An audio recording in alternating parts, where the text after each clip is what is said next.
Ici Bleu sans frontières, un balado qui t'invite à plonger au cœur du monde marin. Ensemble, plongeons aujourd'hui dans la vie étonnante de la baleine bleue, le doux géant des océans. Discutons des défis qu'elle affronte et des gestes qui peuvent changer son avenir. Ouvre grand tes oreilles, l'océan a beaucoup d'histoires à raconter. Ah, la fameuse baleine bleue. Tout le monde en a déjà entendu parler, n'est-ce pas? En préparant ce projet, j'ai eu la chance d'en apercevoir une de mes propres yeux à Tadoussac. C'était un moment magique. De ce qu'on voit d'elle en surface, c'est à peine 10% de son corps. Et pourtant, ce petit 10% est déjà très impressionnant selon moi. J'ai aussi appris que seulement 10% des baleines peuvent sortir leur queue de l'eau et qu'à peine 10% de celles-ci le font réellement. Donc, les chances de voir une baleine sortir sa queue de l'eau sont d'environ 1%. Autant dire que c'est très rare. Malheureusement, je n'ai pas eu cette chance. J'ai seulement vu son dos, son aileron dorsal et son souffle d'eau. Voir une baleine bleue tout court, c'est déjà exceptionnel. Plusieurs chercheurs passent leur vie à en chercher sans jamais en croiser. Ces géants sont en voie de disparition, mais bonne nouvelle. Leur population recommence lentement à augmenter grâce aux petites choses que font les gens et aux lois instaurées par le gouvernement. Je vous en parlerai plus profondément prochainement. La baleine bleue, scientifiquement appelée Balaenoptera musculus, mesure entre 21 et 28 mètres, la longueur d'environ 2 gros camions. Elle pèse entre 80 000 à 120 000 kilos, soit le poids d'une cinquantaine de voitures. C'est vraiment beaucoup. Malgré son nom, elle n'est pas vraiment bleue. Sa peau est grise, avec des reflets bleutés et des petites taches blanches. Elle est magnifique, tout comme son chant. Pour ceux qui sont curieux comme moi et qui veulent l'écouter, je vous en mets un extrait ici. Ouvrez grand vos oreilles.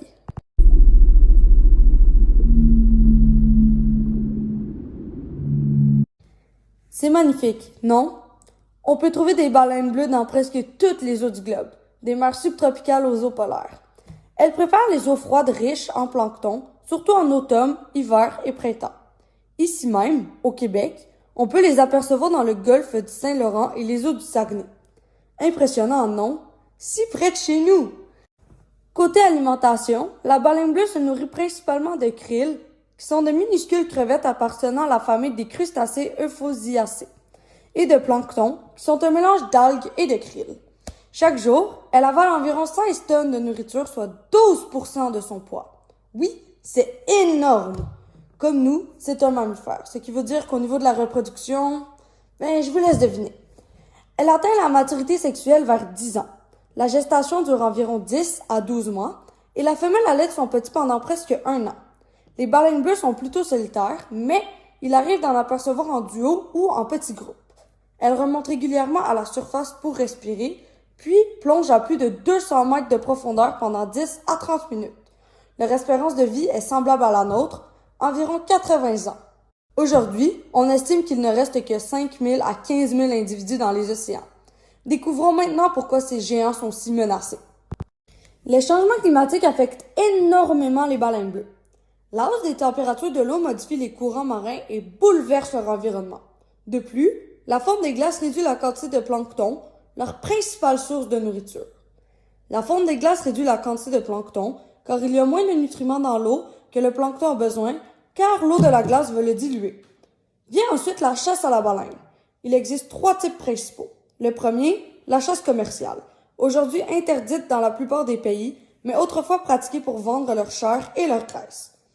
Deuxièmement, la chasse scientifique, utilisée comme prétexte pour capturer les baleines à des fins d'études, notamment au Japon, où l'espèce a presque été menée à son extinction. Maintenant, elle est beaucoup plus encadrée par la loi et très peu pratiquée maintenant qu'on connaît les risques.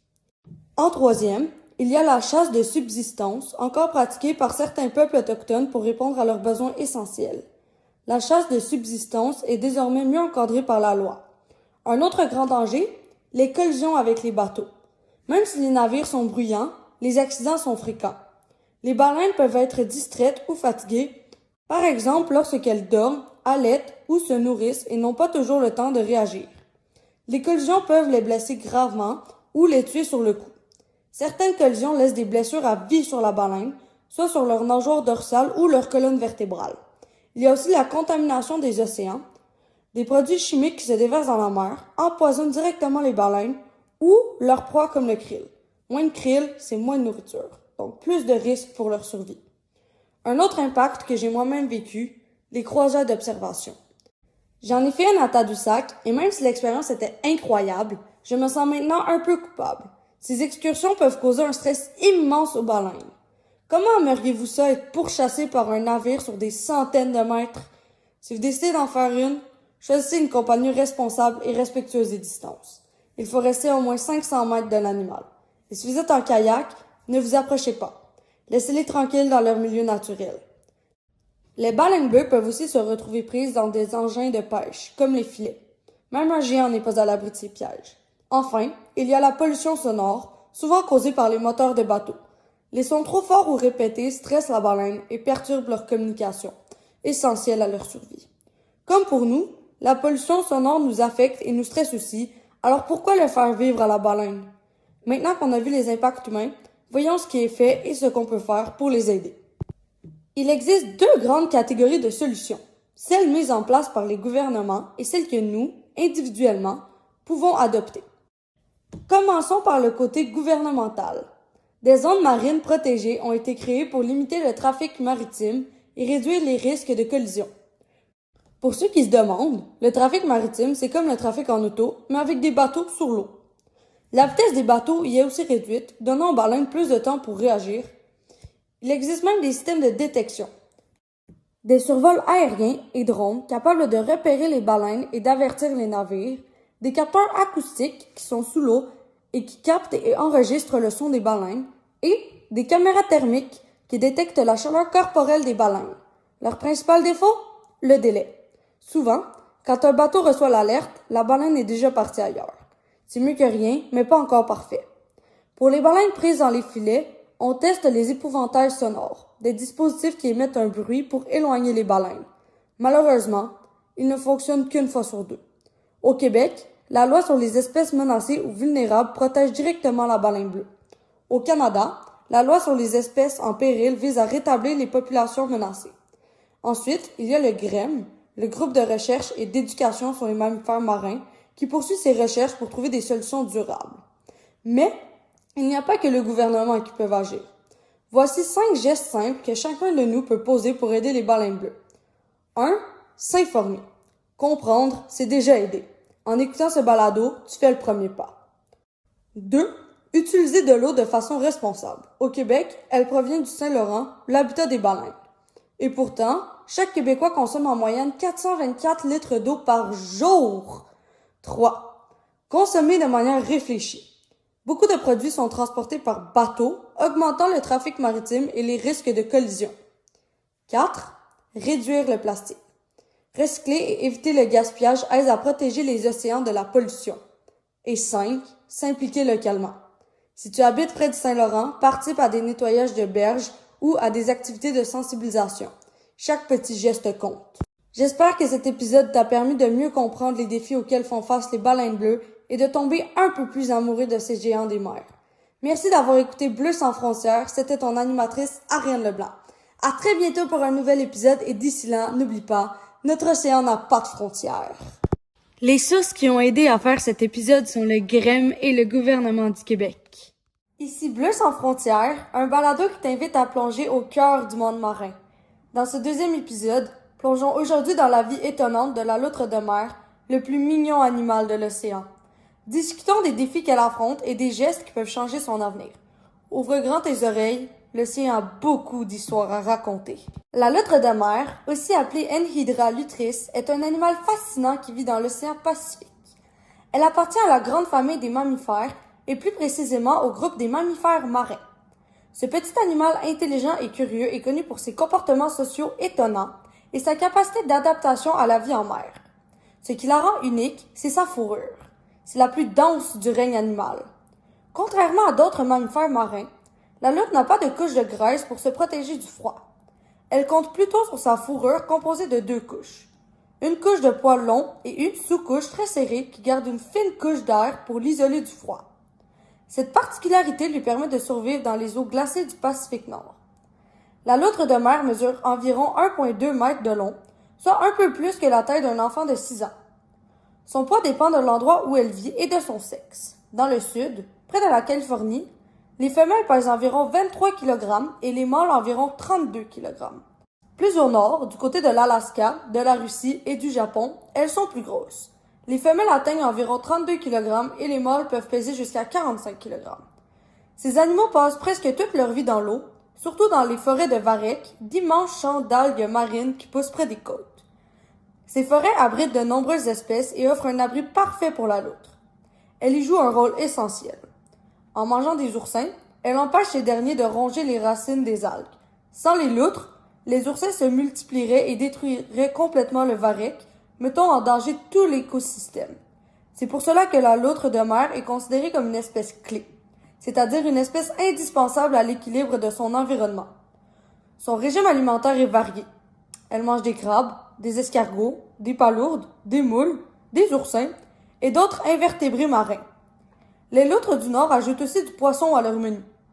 Ce qui rend la loutre encore plus impressionnante, c'est qu'elle utilise des outils. Pour ouvrir les coquillages, elle choisit souvent une pierre, la place sur son ventre et frappe sa proie jusqu'à ce qu'elle s'ouvre. C'est une des rares espèces animales capables d'utiliser des objets de cette façon. La loutre de mer est aussi très sociable. Elle vit en groupe dans ce qu'on appelle des radeaux. Ces radeaux peuvent rassembler quelques individus ou jusqu'à 2000 loutres flottant ensemble à la surface. Elles s'y tiennent parfois par la patte pour ne pas se séparer à cause du courant. Ces groupes leur permettent d'être plus en sécurité et de rester au chaud.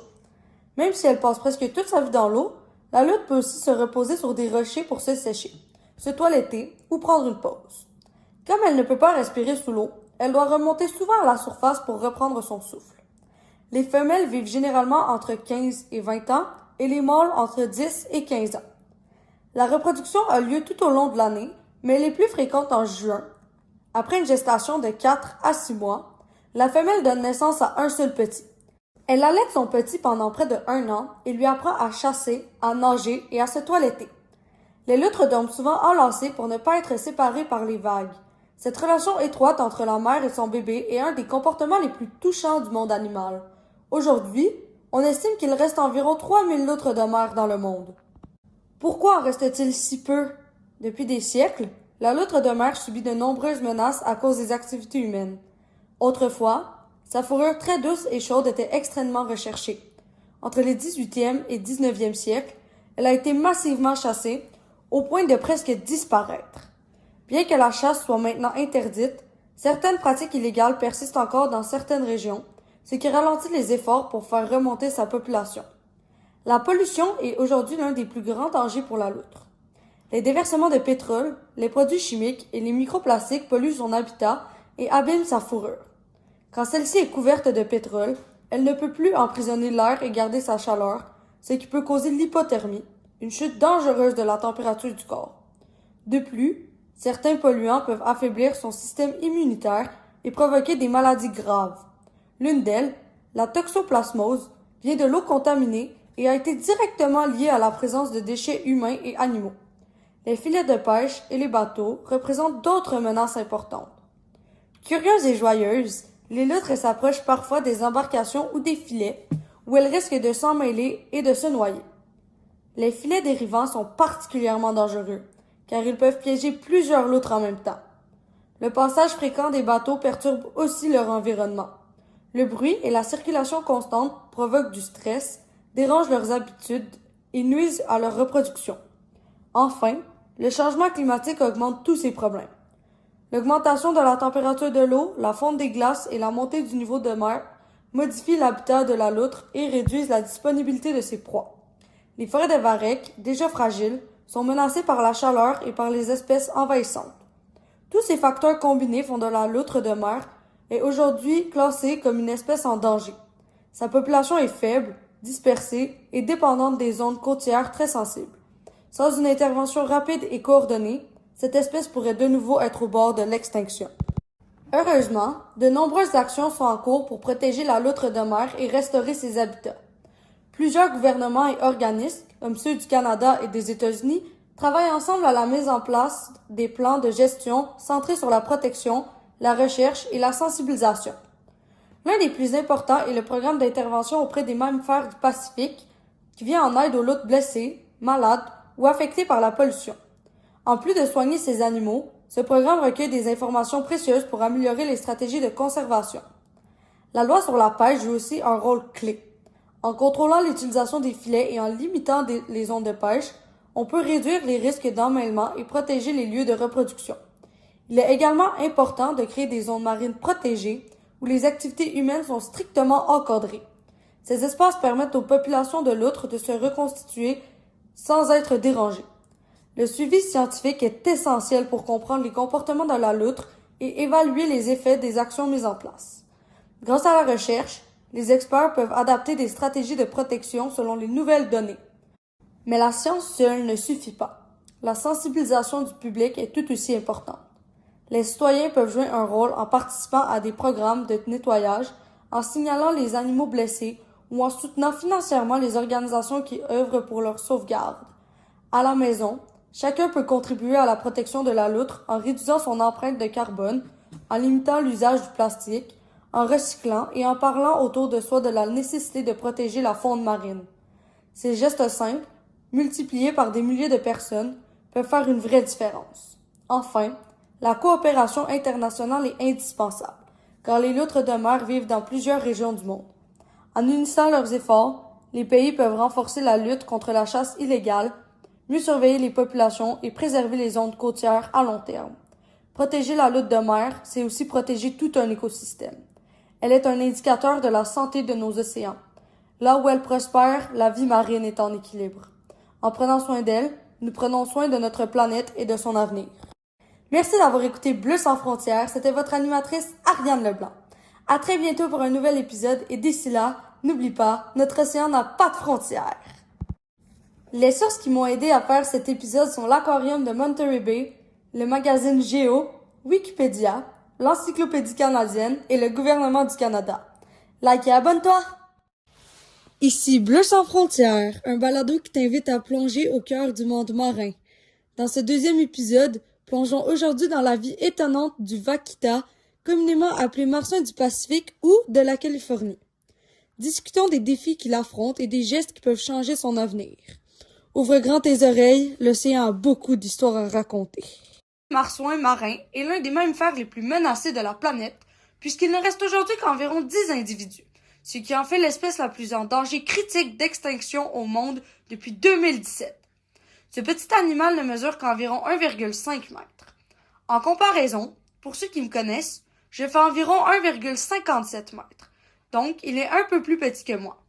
Il pèse autour de 48 kg, ce qui en fait le plus petit marsouin connu. Il vit uniquement dans une petite zone du golfe de Californie, au Mexique, un endroit aux eaux chaudes et légèrement troubles. Ces eaux calmes attirent les proies qu'il préfère, comme les poissons, les calmars et certains crustacés. Contrairement à beaucoup d'autres marsouins qui optent pour des eaux plus froides, le vaquita s'est adapté à ce milieu unique, mais cette spécialisation rend aussi sa survie plus fragile. Très discret et timide, il est rarement observé et préfère une vie solitaire ou en duo, glissant silencieusement sous la surface. Son apparence est aussi particulière. Son corps est gris, plus sombre sur le dos et plus clair sur le ventre, avec des taches noires bien visibles autour des yeux et des lèvres, ce qui lui donne un air doux et expressif. Sa nageoire dorsale est relativement haute et triangulaire et il n'a pas de bec distinct, contrairement aux dauphins. Les femelles adultes sont généralement un peu plus longues que les mâles, ce qui aide les scientifiques à les différencier. En matière de reproduction, le vaquita est plutôt lent. La femelle ne donne naissance qu'à un seul petit tous les 2 ans après une gestation de 10 à 11 mois. Le nouveau-né est allaité pendant plusieurs mois, ce qui demande beaucoup d'énergie à la mère. Les mâles, eux, peuvent s'accoupler avec plusieurs femelles en même temps. Les jeunes atteignent la maturité sexuelle entre 3 et 6 ans, ce qui limite encore plus la vitesse de croissance de la population. Heureusement, lorsqu'il n'est pas menacé par les activités humaines, ce marsouin peut vivre entre 20 et 25 ans. Le vaquita n'aime pas non plus aller trop profond dans le fond de l'eau. Il nage habituellement entre 11 et 50 mètres, mais ne dépasse jamais vraiment les 30 mètres lorsqu'il plonge. Malgré toutes ces particularités fascinantes, cette espèce est surtout devenue tristement célèbre pour son statut critique. Coincée dans une zone minuscule, victime de captures accidentelles dans les filets de pêche illégales, elle se retrouve aujourd'hui au bord de l'extinction. Pourtant, chaque individu restant garde espoir d'une survie future et plusieurs organisations tentent de protéger son habitat et de limiter les dangers humains. Le vaquita est donc un symbole puissant. celui d'un animal discret, fragile et unique, dont la survie dépend entièrement des efforts de conservation menés aujourd'hui. Mais qu'ont fait les humains pour amener cet animal si magnifique si près de l'extinction? Les activités humaines ont un impact dévastateur sur le vaquita, au point de le mener au bord de l'extinction, et comprendre ces impacts de manière simple permet de mieux saisir à quel point cette espèce est fragile. Le premier problème, et de loin le plus grave, vient des prises accidentelles dans les filets maillants. Des filets de pêche très longs, presque invisibles, qui flottent verticalement dans l'eau comme un mur. Même si ces filets ne visent pas le vaquita, ils s'y retrouvent souvent coincés en essayant de nager ou de se nourrir, car ils ne peuvent pas les détecter à temps. Une fois pris dans ces filets, il ne peut plus remonter à la surface pour respirer et finit par se noyer, comme tous les mammifères marins. Le deuxième impact majeur est lié à la pêche illégale du totaoba, un gros poisson du golfe de la Californie dont la vessie est vendue à prix d'or au marché noir, notamment en Chine, où elle est utilisée dans certaines pratiques culturelles. Pour capturer la totaoba, les braconniers utilisent justement des filets maillants, ce qui double le danger pour le vaquita. Même si personne ne cherche à l'attraper, il est pris dans les mêmes pièges que les totaoba. Cette pêche est interdite depuis des années, mais comme elle apporte énormément d'argent, elle continue malgré tout, souvent la nuit, loin des regards. Cela mène directement au troisième problème, qui est l'inefficacité de l'application des lois. Sur le papier, la zone où vit le vaquita est protégée, et l'usage des filets maillants y est interdite. Mais, dans la réalité, les patrouilles manquent de moyens, les braconniers sont nombreux et bien organisés, et les autorités ne parviennent pas à contrôler toute la zone. Le résultat? Des lois existent, mais elles ne sont pas suffisamment respectées ni suffisamment appliquées, ce qui permet aux filets illégaux de continuer à se multiplier dans l'habitat du vaquita. Et plus il y a de filets, plus les risques augmentent. À cela s'ajoute un autre problème important, qui est que la population du vaquita est tellement réduite qu'elle est devenue extrêmement vulnérable. Avec seulement une dizaine d'individus encore vivants, chaque perte, même une seule, représente une catastrophe. Plus une population est petite, plus elle risque de disparaître à cause du hasard. Maladies, difficultés pour trouver un partenaire, manque de diversité génétique ou simplement vieillissement naturel. Cela signifie que le vaquita n'a plus aucune marge d'erreur et que chaque menace humaine devient encore plus dangereuse pour lui. Un dernier impact, moins connu mais tout de même présent, est le risque de collusion avec les navires. Même si le vaquita vit dans une zone relativement petite, plusieurs bateaux y circulent, comme les bateaux de pêche, de surveillance ou encore d'embarcations liées au tourisme.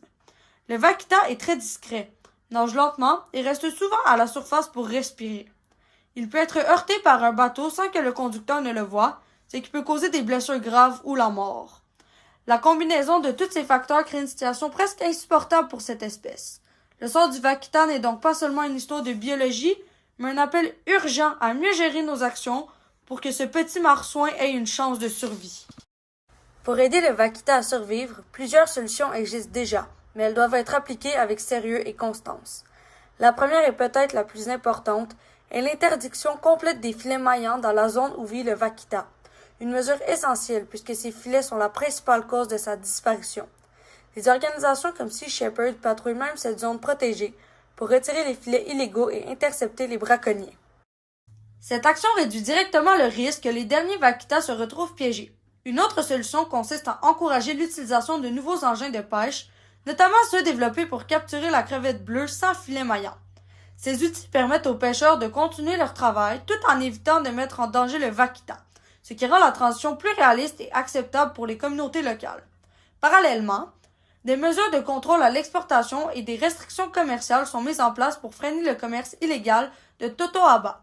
En rendant plus difficile la vente de ce poisson et de sa vessie, on réduit les profits des braconniers et donc la motivation à poser des filets illégaux. Cette lutte passe aussi par une coopération internationale, car le commerce illégal de totoaba et la protection du vaquita ne concernent pas seulement le Mexique. Plusieurs pays doivent collaborer pour contrôler les frontières, partager les informations et appliquer des sanctions lorsque ces produits illégaux circulent. Finalement, un élément essentiel est le suivi scientifique.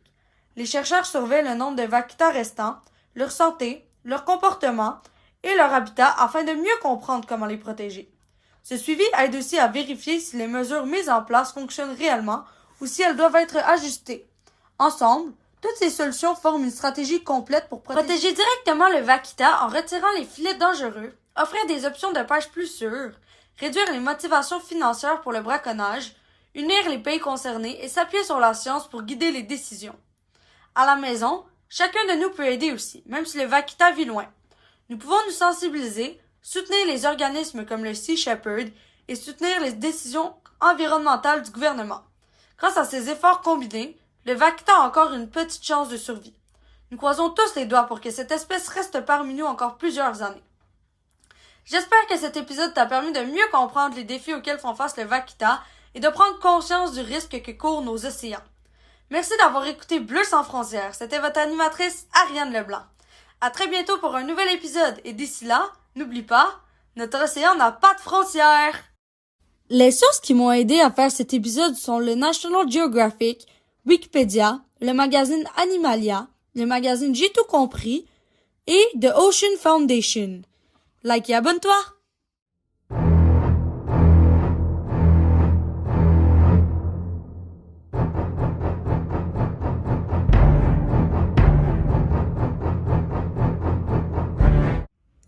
Plusieurs d'entre vous reconnaissez sûrement cette musique thème. Dans ce 4e épisode de Bleu sans frontières, plongeons aujourd'hui dans la vie de l'effrayant requin blanc. Peut-être vais-je réussir à vous convaincre que ce requin n'est pas réellement notre ennemi. Discutons des défis qu'il affronte et des gestes qui peuvent changer son avenir. Ouvre grand tes oreilles, l'océan a beaucoup d'histoires à raconter. En anglais, un bébé requin blanc s'appelle un pup, ce qui se traduit par chiot en français.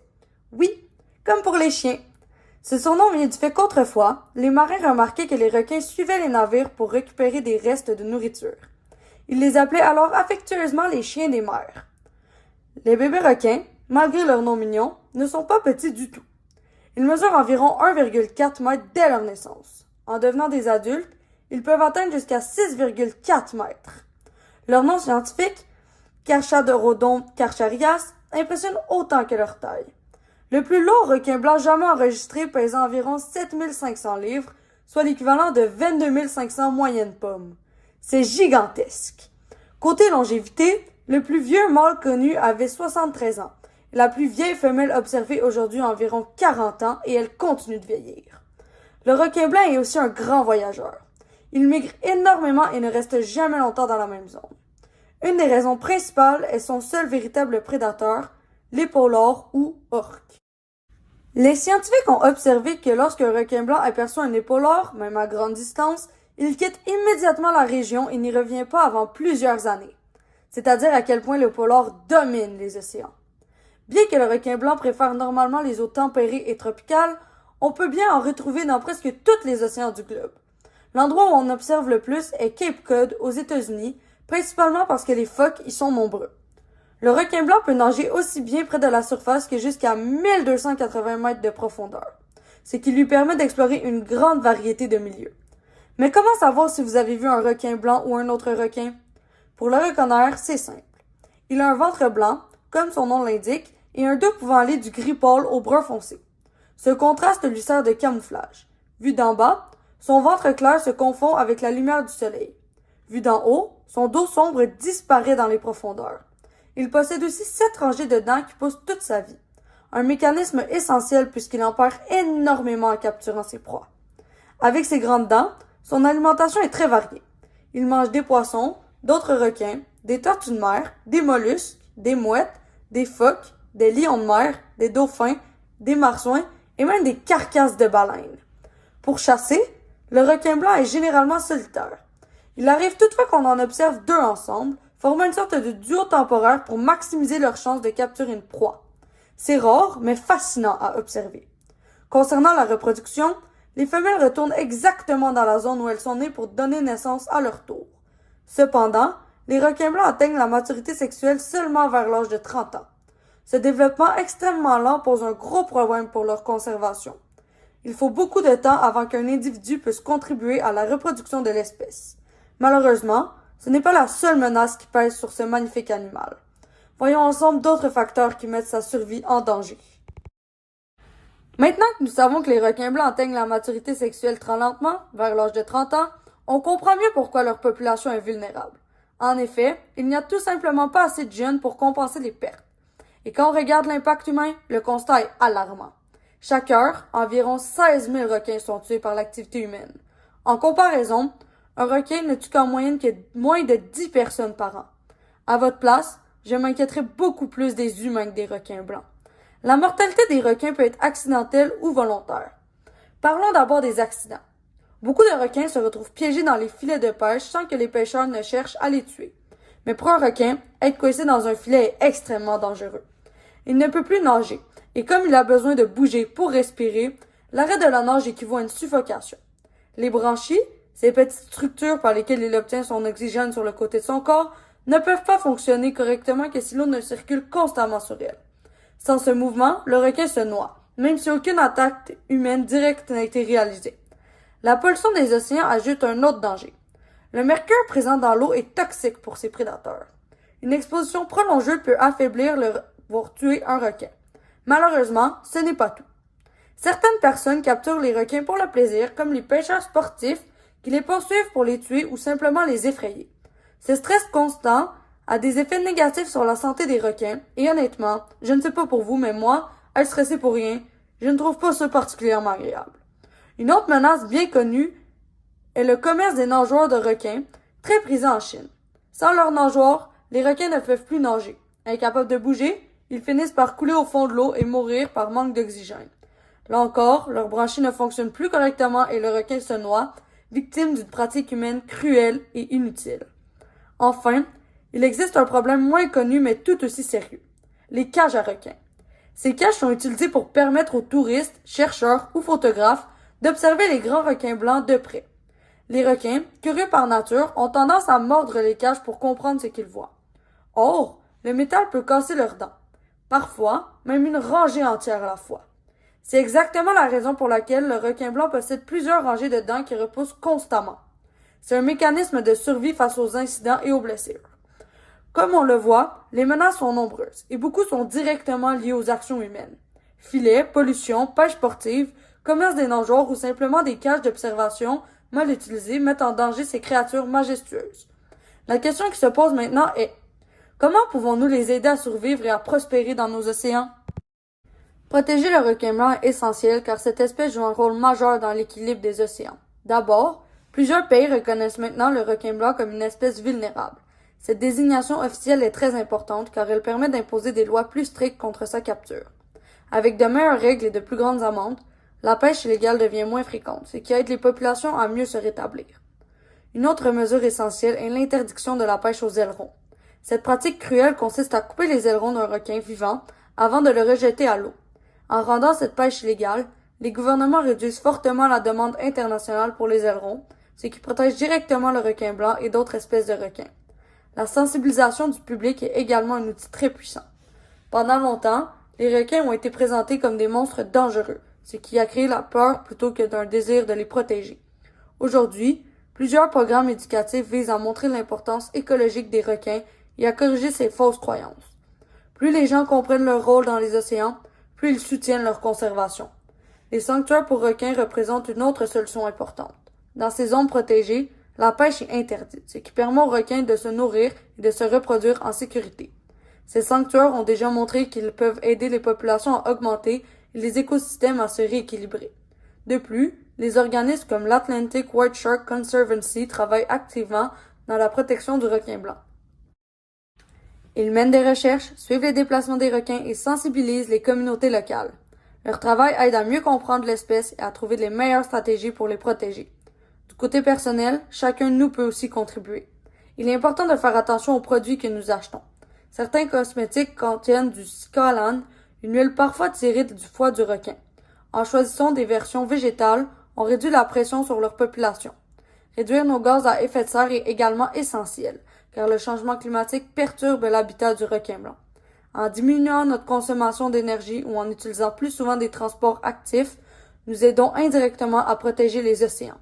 Enfin, appliquer les principes Reduce, Reuse, Recycle permet de réduire la pollution marine.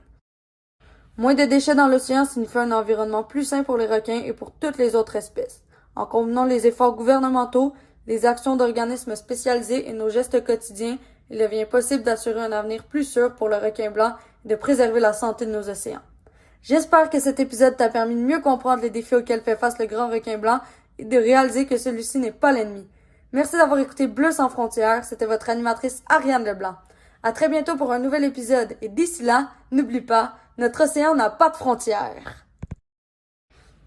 Les sources qui ont aidé à faire cet épisode sont le Greater Farallones National Marine Sanctuary, l'Aquarium de Monterey Bay, National Geographic, Oceana USA, le site Sharkwater Extinctions et Save Our Seas Foundation. Merci! Ici Bleu sans frontières, un balado qui t'invite à plonger au cœur du monde marin. Dans ce 3e épisode, plongeons aujourd'hui dans la vie étonnante de la tortue de Kemp, une tortue dont très peu de gens connaissent l'existence. Discutons des défis qu'elle affronte et des gestes qui peuvent changer son avenir. Ouvrez grand tes oreilles, l'océan a beaucoup d'histoires à raconter. La tortue de Kemp, aussi appelée Lepidoscelis kempi, est aujourd'hui reconnue comme la tortue marine la plus en danger au monde. Classée critiquement en danger, cette espèce fragile symbolise à elle seule l'urgence de protéger les océans et les espèces qui y vivent. Malgré les efforts de conservation, sa population demeure extrêmement faible, avec environ 8000 individus recensés à l'échelle mondiale. La tortue de Kemp est aussi la plus petite des tortues marines. Sa carapace atteint un maximum d'environ 75 cm et elle pèse en moyenne 100 livres. Sa morphologie est facilement reconnaissable. Sa carapace est presque circulaire, plus large que longue, avec une teinte grise verte sur le dessus et jaunâtre en dessous. Sa bouche en forme de perroquet est particulièrement bien adaptée à son régime alimentaire de prédateur. Parlant de son alimentation, la tortue de Kemp est carnivore. Elle se nourrit surtout de crabes, mais peut aussi se nourrir de poissons, de méduses, de petits mollusques. Sa mâchoire puissante lui permet de briser facilement la carapace de ses proies, ce qui en fait une chasseuse efficace malgré sa petite taille. Cette tortue marine fréquente principalement les zones côtières, mais peut aussi s'aventurer dans les vastes océans. Son habitat s'étend du golfe du Mexique aux côtes des États-Unis jusqu'en Nouvelle-Écosse et même dans certaines parties de la Méditerranée. Elle est capable de plonger pendant environ 25 minutes, ce qui lui permet de chercher sa nourriture sur les fonds marins. La reproduction de cette espèce est particulièrement impressionnante et unique. Elle se fait selon un phénomène appelé arébada, au cours duquel des milliers de femelles se rassemblent sur une même plage pour pondre leurs œufs simultanément. Environ 95% des pontes ont lieu à Rancho Nuevo, au Mexique, entre les mois de mai et juillet. Chaque femelle peut pondre 3 fois par saison, déposant entre 90 et 110 œufs par ponte. L'incubation dure entre 50 et 60 jours et la température du sable joue un rôle crucial. Des températures plus froides favorisent la naissance de mâles, tandis que des températures plus chaudes produisent davantage de femelles. Les dangers sont nombreux, surtout pour les nouveau-nés. Les bébés tortues sont à la proie de crabes, mouettes, coyotes, ratons laveurs et sangliers sauvages. À l'âge adulte, leurs principaux prédateurs sont les requins, notamment les requins-tigres, ainsi que les humains, à cause de la pollution, de la pêche accidentelle et de la destruction des habitats. De nature plutôt solitaire, la tortue de Kemp ne recherche un partenaire que lorsque de la saison de l'accouplement ou de la ponte. Elle peut vivre jusqu'à 50 ans, mais peu d'individus atteignent cet âge en raison des nombreuses menaces qui pèsent sur cette espèce. La survie de la tortue de Kemp dépend aujourd'hui directement des efforts de conservation. Protéger ses plages de ponte et réduire l'impact humain sur les océans font des actions essentielles pour éviter la disparition définitive de cette espèce emblématique. Les impacts humains représentent aujourd'hui la principale menace pour la survie de la tortue de Kemp, une espèce déjà classée critiquement en danger. Bien que ces tortues aient survécu pendant des millions d'années aux prédateurs naturels, elles peinent désormais à faire face aux activités humaines qui affectent presque toutes les étapes de leur vie, de l'œuf à l'adulte. L'un des impacts les plus graves est la collecte illégale des œufs. Sur plusieurs plages de ponte, les œufs sont encore volés pour être consommés ou vendus, malgré les lois de protection. Cette pratique réduit directement le nombre de nouveau-nés et empêche le renouvellement naturel de la population. Comme la tortue de Kemp pond déjà dans un nombre très limité de sites, la perte d'œufs a des conséquences particulièrement importantes. La capture accidentelle dans les filets de pêche a aussi causé des ravages, surtout dans les années 1990. À cette époque, environ 55 000 tortues de Kemp auraient été tuées dans la pêche à la crevette. Incapables de remonter à la surface pour respirer lorsqu'elles sont coincées dans les filets, elles se noient. Bien que certaines mesures aient été mises en place depuis, cette menace demeure bien réelle. La pollution plastique constitue un autre danger majeur. Les tortues confondent souvent les sacs en plastique avec des méduses, une de leurs proies naturelles. Une fois ingéré, le plastique peut bloquer leur système digestif, provoquer des blessures internes ou entraîner la mort par famine. les débris plastiques peuvent aussi les empêcher de nager correctement. La destruction de l'habitat et le développement des côtes aggravent encore la situation. La construction de routes, d'hôtels, de stations balnéaires réduit le nombre de plages naturelles disponibles pour la ponte. Ces aménagements modifient le sable, la température et la tranquillité des lieux, rendant plusieurs plages inutilisables pour les tortues. Les changements climatiques ont également eu un impact direct. L'augmentation de la température du sable influence le sexe des bébés tortues, produisant un déséquilibre entre mâles et femelles. De plus, la montée du niveau de la mer et des tempêtes les plus fréquentes peuvent détruire les nids avant l'éclosion. La tortue de Kemp a aussi été tuée pour sa viande et, dans certains cas, pour extraire les huiles utilisées dans les produits de beauté. Même si ces pratiques sont aujourd'hui interdites dans plusieurs pays, elles ont contribué au déclin massif de l'espèce et persistent encore de façon illégale. Les collisions avec les bateaux représentent une menace croissante. Les tortues remontent régulièrement à la surface pour respirer et peuvent être frappées accidentellement par des embarcations, causant des blessures graves ou mortelles à leur carapace. Enfin, la pollution sonore et la pollution lumineuse perturbent leur comportement. Le bruit des moteurs et des activités humaines peut nuire à leur orientation et à leur communication. La lumière artificielle sur les plages désoriente les bébés tortues qui devraient normalement se diriger vers la mer en suivant la lumière naturelle de l'horizon. Beaucoup se dirigent alors vers les routes ou les bâtiments où ils meurent rapidement. En résumé, les activités humaines ont un impact profond et cumulatif sur la tortue de Kemp. Réduire ces pressions est essentiel pour assurer la survie de cette espèce emblématique et préserver l'équilibre des écosystèmes marins. La protection de la tortue de Kemp, une espèce classée critiquement en danger, repose à la fois sur les actions gouvernementales et sur l'engagement des individus. Face aux nombreuses menaces d'origine humaine, des mesures concrètes et coordonnées sont nécessaires afin d'assurer sa survie à long terme. Du côté des gouvernements, la priorité est de protéger les tortues dans des environnements marins. La création de zones marines protégées, où la pêche est réglementée ou interdite, permet de réduire les risques de blessures et de mortalité. Ces espaces offrent aux tortues des conditions plus sécuritaires pour se nourrir, se déplacer et se reproduire. La protection des plages de nidification est également essentielle. En limitant l'accès humain pendant la saison de ponte, en contrôlant l'éclairage artificiel et en restreignant les activités qui perturbent le sable, les gouvernements augmentent considérablement les chances de survie des œufs et des nouveau-nés. La réduction des captures accidentelles dans les pêcheries commerciales, artisanales et récréatives constitue une autre action clé. L'imposition de règlements plus stricts et l'utilisation d'équipements adaptés, comme les dispositifs d'exclusion de tortues, permettent de diminuer le nombre d'individus pris dans les filets. Le gouvernement cherche aussi à réduire les effets des déchets marins responsables de l'ingestion plastique et l'enchevêtrement dans les filets abandonnés. De plus, la mise en place de limites de vitesse pour les navires dans certaines zones côtières contribue à réduire les collisions mortelles. Puisque la tortue de Kemp migre sur de longues distances, la coopération internationale est indispensable. La collaboration entre pays permet de protéger l'espèce à toutes les étapes de sa vie. Les gouvernements doivent également soutenir la recherche scientifique et les projets de conservation car ces études fournissent des données essentielles pour améliorer les stratégies de protection. Les individus ont aussi un rôle important à jouer. Réduire notre consommation de plastique aide directement à diminuer la pollution des océans. L'utilisation d'alternatives réutilisables, le recyclage et le soutien aux organisations de conservation, par des dons ou du bénévolat, contribuent à la protection de tortues et de leurs habitats. Sensibiliser notre entourage permet également d'amplifier l'impact de ces actions. Enfin, pratiquer un écotourisme responsable aide à préserver les milieux naturels tout en respectant la survie de la tortue de Kemp. En combinant les efforts des gouvernements et des citoyens, il est possible d'offrir à cette espèce une réelle chance de survie. J'espère que cet épisode t'a permis de mieux comprendre les défis auxquels font face la tortue de Kemp.